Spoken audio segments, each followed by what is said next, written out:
नमस्कार, आप देख रहे हैं प्राइम न्यूज। मैं हूं राजेश कुमार। वक्त उत्तराखंड प्राइम का है। देश कोरोना जैसी महामारी से जूझ रहा है, जिसको लेकर सरकार लगातार काम भी कर रही है। और ऐसे में पर्यावरण मंत्री डॉक्टर हरक सिंह रावत ने प्रदूषण नियंत्रण बोर्ड की तरफ से कोरोना से जंग लड़ने के लिए मुख्यमंत्री राहत कोष में 25 करोड़ की सहायता राशि दी है।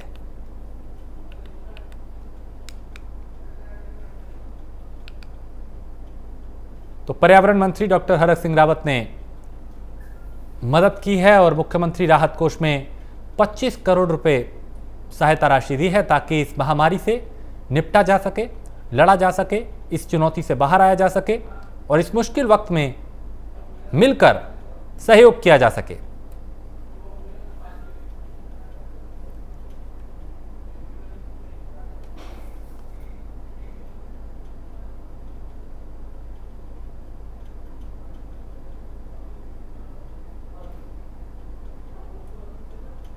तो कोरोना को लेकर तरह तरह के कदम भी उठाए जा रहे हैं। महामारी से लड़ने के लिए सहयोग भी किया जा रहा है। अलग अलग मंत्री अपने अपने स्तर पे मदद भी कर रहे हैं, ताकि मिलकर इस महा मुश्किल से निपटा जा सके, इस महासंकट से निपटा जा सके। और कोरोना की महामारी से सरकार लगातार लड़ रही है और ऐसे में जिलाधिकारी आशीष श्रीवास्तव ने यहाँ के 60 से अधिक ग्राम प्रधानों से गूगल मीट पर बैठक की, मीटिंग की और सभी ग्राम प्रधानों को सख्त आदेश दिए कि अपने अपने गांव में हर तरह से लोगों की मदद करें। किसी को भी कोई भी समस्या हो उसका समाधान करें और सभी ग्राम प्रधान अपने क्षेत्र में इस वक्त पर ध्यान दें कि वहां पर किसी भी प्रकार से कोई लापरवाही ना हो। लोगों को जागरूक करें, उन्हें बताएं कि अगर लक्षण आप में कोरोना के हैं तो जांच कराएं, कहाँ जांच करानी है, कब करानी है, कैसे करानी है, ये तमाम जानकारियां दें। तो ग्राम प्रधान उनसे गुजारिश की गई कि आप एक्टिव रहें। कोरोना महामारी चूंकि गांवों में भी फैल रही है, गांव में भी पैर पसार रही है, लिहाजा उसे रोकने के लिए जिला प्रशासन हर जरूरी कदम उठा रहा है, शासन जरूरी कदम उठा रहा है, लोगों को जागरूक किया जा रहा है। और अब ग्राम प्रधानों को यह जिम्मेदारी दी गई है कि आप अपने अपने गांव में वहां की स्थिति पर नजर रखें, लोगों की मदद करें, उनको जागरूक करें और जो भी समस्या हो वो प्रशासन तक पहुंचाएं, ताकि उसका समाधान किया जा सके।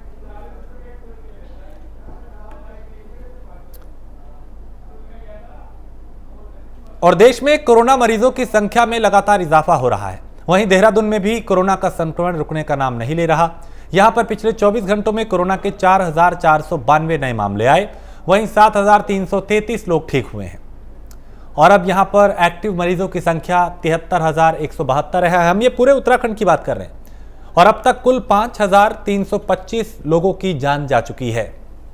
तो 24 घंटे में कोरोना के 4,492 नए मामले आए हैं। हालांकि गिरावट जरूर आ रही है नए मामलों में, लेकिन जरूरत इस बात की है कि पहले से ज्यादा सावधान रहा जाए, अलर्ट रहा जाए, जागरूक रहा जाए, खुद भी और दूसरों को भी जागरूक करें।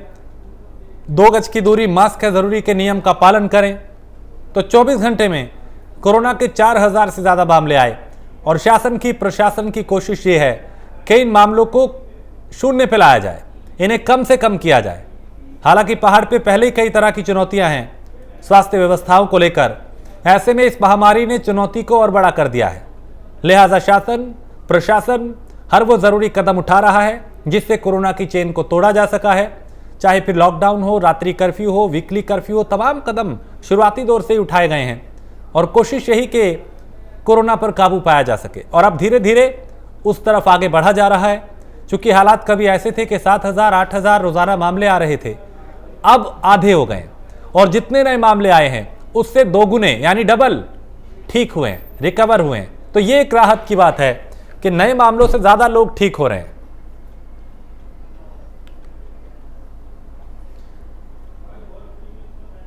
और कोरोना के बाद ब्लैक फंगस ने भी लोगों की मुश्किलों को बढ़ा दिया है। बता दें कि देहरादून में ब्लैक फंगस का मामला सामने आया है। यहां ऋषिकेश के एम्स अस्पताल में 42 नए मरीज भर्ती किए गए हैं, जिनमें से 2 महिलाओं ने इलाज के दौरान दम तोड़ दिया।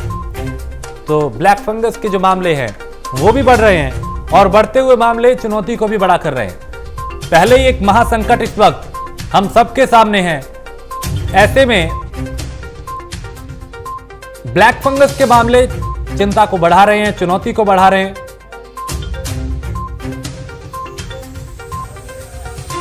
तो एम्स ऋषिकेश में ब्लैक फंगस के 42 मरीज भर्ती हुए हैं। और आज 2 लोगों ने दम तोड़ दिया। हरिद्वार में मेला समाप्त होने के बाद हरिद्वार जिला प्रशासन द्वारा सुप्रीम कोर्ट के आदेश पर बैरागी कैंप में बैरागी अखाड़ों द्वारा किए जा रहे अवैध निर्माण पर बुलडोजर चला दिया था। इसको लेकर तीनों अखाड़ों के साधु संतों द्वारा धरना दिया जा रहा था। बैरागी अखाड़ों के साधु संतों की राज्य मंत्री और निरंजनी अखाड़े के आचार्य के साथ बैठक भी हुई, जिसके बाद बैरागी अखाड़ों के साधु संतों ने अपने धरने को समाप्त कर दिया है। बता दें कि 15 मई को बैरागी कैंप में बैरागी अखाड़ों द्वारा किए जा रहे अवैध निर्माण को हटाया गया था और इसी से आक्रोशित होकर अखाड़ों के साधु संत धरने पर बैठ गए थे।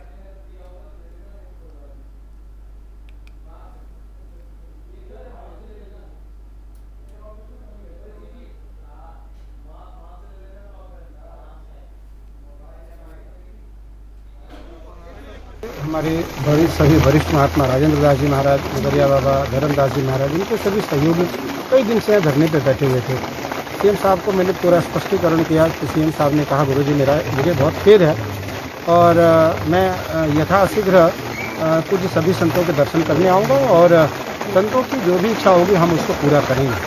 सुप्रीम कोर्ट की जो आदेश है उसका अक्षरशः पालन करें महापुरुष सभी। तो जब हमारे उत्तराखंड सरकार ने अपनी प्रतिनिधि बना करके हमारे यतेश्वरानंद जी भैया को, हमारे जिलाधिकारी डीएम साहब को, एसएसपी साहब को मुझे भेजा, तो हमारी सभी संतों से बात हुई। संतों ने इस बात को स्वीकार किया कि मुझे सीएम साहब की बात स्वीकार है और मैं सुप्रीम कोर्ट का जो भी आदेश है हम उसका अक्षरशः पालन करेंगे। संत हमारे देश की धरोहर है। आज जब संतों से माननीय मुख्यमंत्री जी ने आग्रह किया तो उन्होंने तुरंत इस बात को स्वीकार कर लिया कि जो हमारे यहाँ न्यायालय की परंपरा है उसका सबको पालन करना चाहिए। तो आज बड़ी खुशी है कि हमारे तीनों अखाड़े के जो हमारे पूज्य महंत हैं उन्होंने उनकी बात को माना और जो लगातार ये 8-10 दिन जो धरना चल रहा था आज उसकी समापन की घोषणा इन्होंने कही। और सबसे बड़ी बात कही है कि न्यायालय का जो भी आदेश होगा हम उसका पालन करेंगे। ये कोर्ट के आदेश पर किया गया है और कोर्ट का आदेश संतों ने मान लिया है। कोर्ट सर्वोपरि है, न्यायालय सर्वोपरि। और पौड़ी में महिला पुलिस इन दिनों उन ट्रक ड्राइवर्स के लिए फूड पैकेट्स तैयार कर रही हैं जो ट्रक ड्राइवर कोरोना कर्फ्यू के बीच खाद्यान्न, सब्जी समेत तमाम जरूरी सामान को समय पर शहरों में पहुंचा रहे हैं। सतपुली थानाध्यक्ष संतोष पैथवाल ने बताया कि कोरोना कर्फ्यू के चलते होटल और ढाबों के बंद होने के कारण ट्रक ड्राइवर समय पर भोजन की व्यवस्था तक नहीं जुटा पा रहे।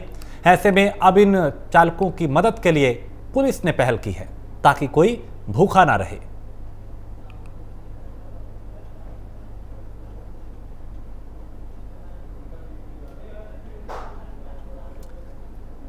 तो पुलिस की ये अनोखी पहल है, एक अच्छी पहल है उन चालकों के लिए जो लॉकडाउन के दौरान, कर्फ्यू के दौरान जो ट्रक चालक हैं जो ज़रूरी चीज़ों को एक जगह से दूसरी जगह पहुंचा रहे हैं। चूंकि होटल ढाबे बंद हैं, लिहाजा इनके सामने रोटी का एक संकट है और इस संकट को दूर करने के लिए पुलिस प्रशासन ने पौड़ी में एक अच्छी और सही पहल की।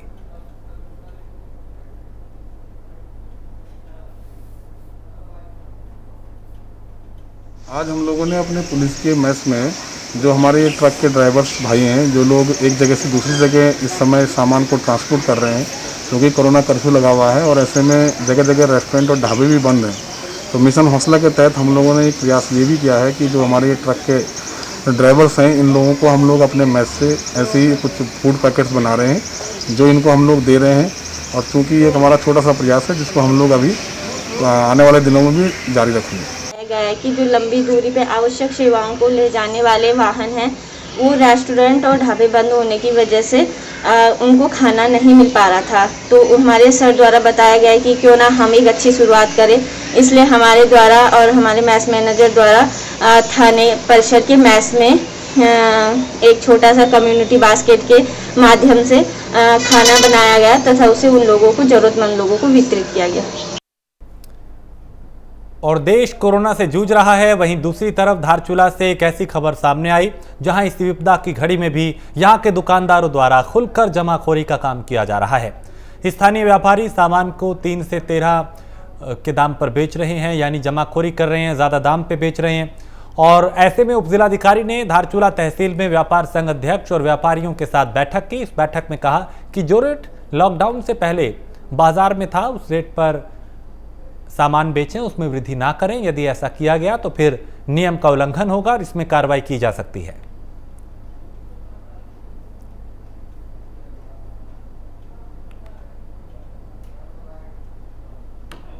तो ये लोग रेट को बढ़ा करके बेच रहे हैं, इस पर तो हम कार्रवाई करेंगे।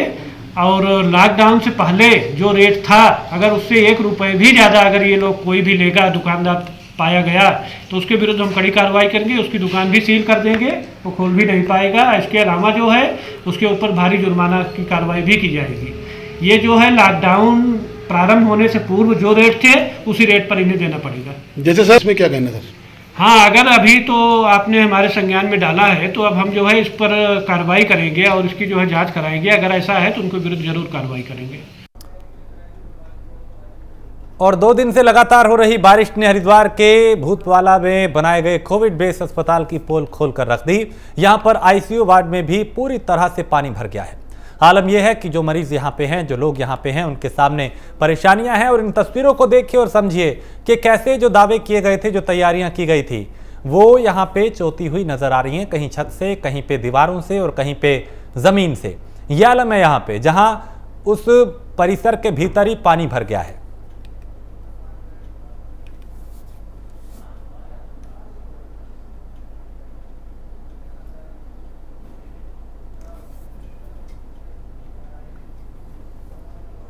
तो बेस अस्पताल में बारिश का जो पानी था वो भर चुका है और लोग यहां परेशान होते हुए नजर आ रहे हैं। कोरोना ने अब शहरों के साथ साथ गांव में भी पैर पसारना शुरू कर दिए हैं। पहाड़ों में मौसम का मिजाज बदलने से ज्यादातर लोग बुखार, खांसी, सिरदर्द और दूसरी दिक्कतों से जूझ रहे हैं।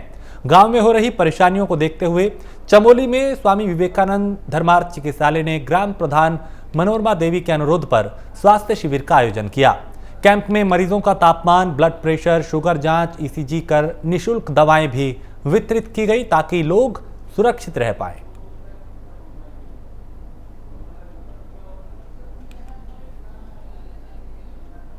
तो यहां पे कैंप लगाकर लोगों की जांच की गई, दवाएं वितरित की गई। चूंकि कोरोना काल के बीच गांव में भी पैर कोरोना तेजी से पसार रहा है। इसके अलावा लोग साधारण बीमारियों से भी जूझ रहे हैं, सिर दर्द, बुखार, खांसी, जुकाम। हालांकि ये तमाम चीजें कोरोना के लक्षण हैं, लेकिन कोरोना के अलावा भी कुछ लोग ऐसे हैं जो इस वक्त इससे जूझ रहे हैं। लिहाजा लोगों की जांच की जा रही है, उन्हें दवाएं उपलब्ध कराई जा रही हैं और उन्हें जागरूक किया जा रहा है कि यदि लक्षण है तो जांच कराएं, बीमारी को छुपाएं नहीं। चूंकि वक्त रहते अगर सामने आए तो इलाज संभव है।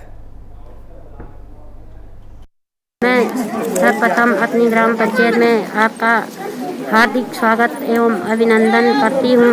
जो 1-1.5 हफ्ते पहले से हमारे ग्राम पंचायत में मौसम के कारण जो सर्दी, जुकाम, बुखार से परेशान थे, मैंने स्वामी विवेकानंद जी को सिर्फ एक फ़ोन किया, उन्होंने निवेदन किया और अपनी पूरी व्यवस्था के साथ अपनी टीम लेकर मेरे ग्राम पंचायत में पहुँचे और निःशुल्क यहाँ पे टेम्परेचर जांच, शुगर, बीपी चेक, निःशुल्क दवाइयाँ दी है। इसके लिए मैं इनका बहुत बहुत धन्यवाद करती हूँ। इसमें तो एक तो काफ़ी समय से, लंबे समय से खांसी, जुकाम, बुखार चल रहे हैं और लगभग पूरे क्षेत्र में, हमारे गांव में बल्कि पूरे क्षेत्र में चल रहा है। एक तो पहले ये था कि पहले सूखा पड़ा और उसके बाद एकदम बारिश हो गई 3 दिन। वो ठंड के मारे जो है लोगों ने गर्म कपड़े पहने और उसके बाद मौसम जब खुला तो गर्मी का मौसम था तो तेज धूप लग गई और उससे जो है ठंडा गर्म होने से जो है कि लोग ज़्यादा घायल हो गए। लोग लगातार बुखार है, किसी को 2 बार, किसी को 3 बार, किसी को 1 बार, और ये चलता है, पूरा चल रहा है ये। और लगभग कितने लोगों ने यहाँ पर आज अपना स्वास्थ्य का परीक्षण करवाया? लगभग 100 से आगे बढ़ गए होंगे। और कांग्रेस के नगर पालिका सभासद प्रताप पवार और दर्शन रावत ने संयुक्त रूप से प्रेस कॉन्फ्रेंस कर बीजेपी कार्यकर्ताओं पर कई पलटवार किए। उन्होंने कहा कि सभी पालिका के सभासद अपने अपने वार्ड में निरंतर काम कर रहे हैं और कोरोना काल में सुबह से शाम तक काम कर रहे हैं। कहीं सैनिटाइजेशन, कहीं सफाई अभियान, इस पर ध्यान दिया जा रहा है। वहीं सभी लोग अपने अपने स्तर पर लोगों को मास्क और सैनिटाइजर बांट रहे हैं। दरअसल बीजेपी कार्यकर्ताओं ने सभासदों पर गंभीर आरोप लगाते हुए कहा था कि कोरोना काल में सभासद द्वारा कोई जनहित के काम नहीं किए जा रहे, ना ही शहर को सैनिटाइज किया जा रहा है, ना ही सफाई व्यवस्था पर ध्यान दिया जा रहा है और इसी का आज पलटवार किया गया।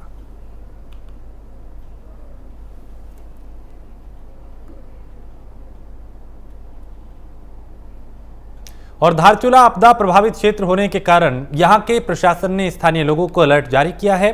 यहां तहसीलदार ने एक टीम का गठन किया है जिसका विशेष काम राहत सामग्री पर होगा। बता दें कि यहां पर एसडीआरएफ की टीम को भी तैनात किया गया है और धारचूला में कंट्रोल रूम को भी खोल दिया गया है ताकि किसी को अगर कोई तरह की दिक्कत होती है तो तुरंत यहां पे सूचना दी जाए और यहां पे टीम हर वक्त अलर्ट मोड पर है।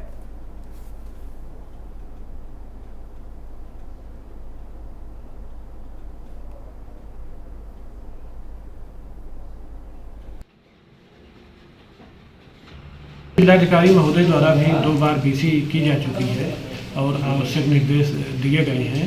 उसके क्रम में एक तो यहाँ पर जो है कंट्रोल रूम खोलने की बात हुई थी और संचार व्यवस्था भंग होने की स्थिति में वायरलेस सेट लगाने की बात हुई थी और इसके अतिरिक्त जो है जहाँ पर लैंडस्लाइड का जोन है वहाँ पर जेसीबी या डोजर कार्यदायी संस्थाओं के द्वारा तत्काल जो है लगाए जाने की बात थी और इसके अलावा जो है सभी अधिकारियों को पटवारियों को जो है अलर्ट मोड पर रखने की आवश्यक जो है हिदायत दी गई थी। जोशीमठ में भारी बर्फबारी और बारिश के चलते बद्रीनाथ धाम में सन्नाटा पसरा हुआ है। धाम के कपाट खुलने के बाद भी बद्रीनाथ मंदिर परिसर के चारों तरफ खामोशी है। कोरोना गाइडलाइन का पालन करते हुए यहां रोज 4:30 बजे मंदिर खुलता है और फिलहाल कोरोना के चलते श्रद्धालुओं की आवाजाही पर पाबंदी लगा दी गई है।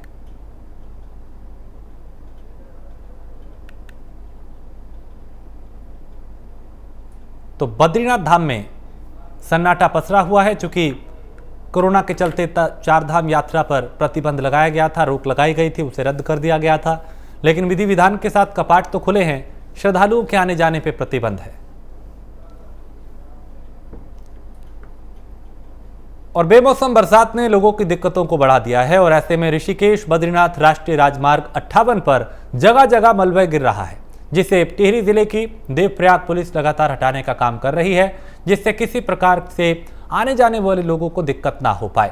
लेकिन बावजूद इसके यातायात प्रभावित हो रहा है और सड़क पर मलबा आने से लोगों की परेशानी भी बढ़ रही है।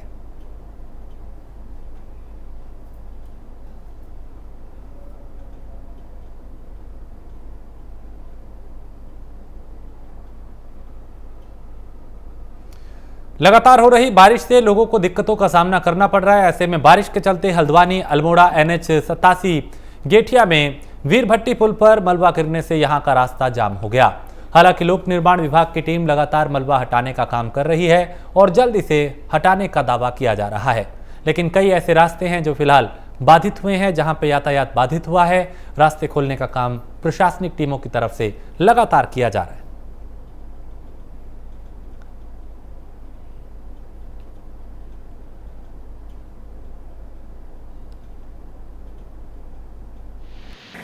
गेठिया के आसपास में जो मलबा है उसकी वजह से हमारा NH ब्लॉक हो रहा है और वहाँ पे JCBs भी लगातार काम कर रही हैं। SDRF की टीम और हमारी थाने की भी फोर्स वहाँ पे मौजूद है। रह रह करके चूँकि बारिश हो रही है तो रह रह करके मलबा नीचे आ रहा है, तो जब भी सावधानी पूर्वक हम रोड खुलवा करके गाड़ियों को निकलवा पा रहे हैं। बट हमने जो है बड़ी गाड़ियों के लिए रास्ता डाइवर्ट कर दिया ताकि कोई भी अनहोनी घटना ना हो सके और यहाँ से जाने वालों के लिए भी हम लोग रास्ता डाइवर्ट कर रहे हैं। देहरादून में देर रात से लगातार हो रही बारिश और देर रात से हो रही बारिश ने लोगों की मुश्किलों को बढ़ा दिया है। कई जगह बत्ती गुल हो गई यानी बिजली कट गई और शहर में कई जगह जल भराव की स्थिति बनी हुई है। मौसम विभाग ने भारी बारिश की पहले ही चेतावनी दी थी और अगले 48 घंटों में और तेज बारिश की संभावना जताई जा रही है, लेकिन इस बारिश ने लोगों की परेशानी को बढ़ा दिया है। कहीं पर जल भराव और कहीं पे बत्ती गुल यानी जो बिजली है वो जा चुकी है और लोग यहां परेशानियों में हैं। हालांकि मौसम में बदलाव के चलते गर्मी से राहत जरूर मिली है, लेकिन इस बेमौसम बरसात ने कई जगह फसलों को भी नुकसान पहुंचाया, लोगों की परेशानियों को भी बढ़ाया। कई जगह जल जमाव की स्थिति पैदा हो गई और कहीं पर बिजली गुल हो गई।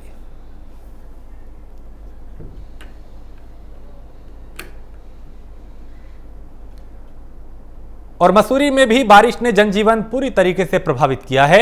मसूरी देहरादून मार्ग पे भारी भूस्खलन होने के कारण आवाजाही बंद हो गई है।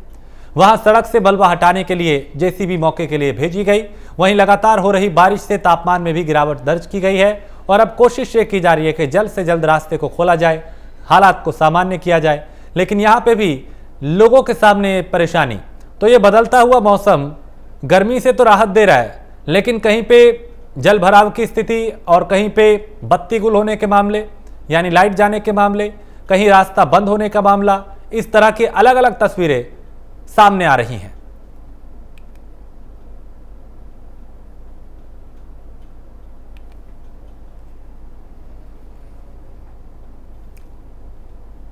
और जोशीमठ में भी मौसम विभाग का भारी बारिश का अलर्ट सीमांत क्षेत्रों में सही साबित हुआ है, जहां हिमालयी क्षेत्रों में कल से लगातार बर्फबारी हो रही है। निचले इलाकों में नॉनस्टॉप बारिश ने क्षेत्र के तापमान में अचानक गिरावट पैदा कर दी है। जोशीमठ की ऊंची पहाड़ियों में पिछले 36 घंटों से सफेद कोहरे की चादर बिछी हुई है और चोटियों में हिमपात होने से नगर क्षेत्र पूरी तरह शीतलहर की चपेट में आ चुके हैं।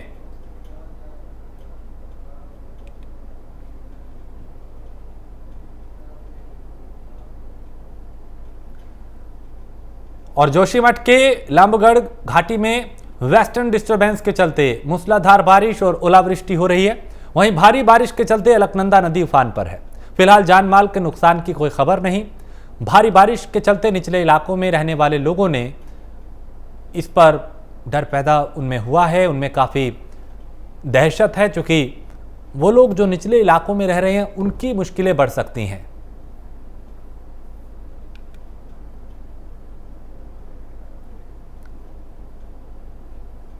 और बारिश के चलते राष्ट्रीय राजमार्ग बंद हो गया है और यहां की रोड को डाइवर्ट कर दिया गया है। वहीं भारी बारिश के चलते चंबा धरासू मोटर मार्ग भी जगह जगह जाम पड़ा है, उसके भी जाम को खोलने की कवायद की जा रही है। लेकिन ये तस्वीरें बता रही हैं कि कैसे जगह जगह इस तरह की हालात जो हैं वो बने हुए हैं। कहीं पे भूस्खलन, कहीं पे तेज बारिश, कहीं जल जमाव, कहीं बत्ती गुल और कहीं कोई दूसरी परेशानी। तो लोगों को बारिश में गर्मी से तो राहत मिल गई, बारिश से तापमान में भी गिरावट आई है। वहीं पौड़ी के लोग बारिश का जमकर लाभ उठा रहे हैं, यानी वो इस मौसम का लुत्फ उठाते हुए दिखाई दिए।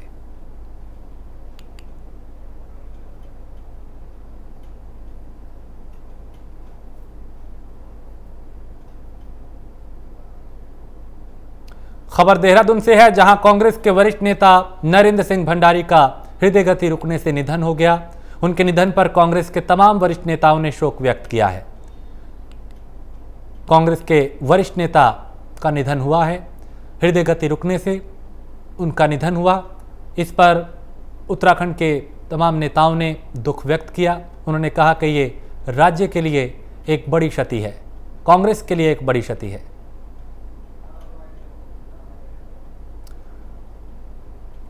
और इसी के साथ इस बुलेटिन में फिलहाल इतना ही। देश प्रदेश की बाकी खबरों के लिए आप देखते रहिए प्राइम न्यूज़।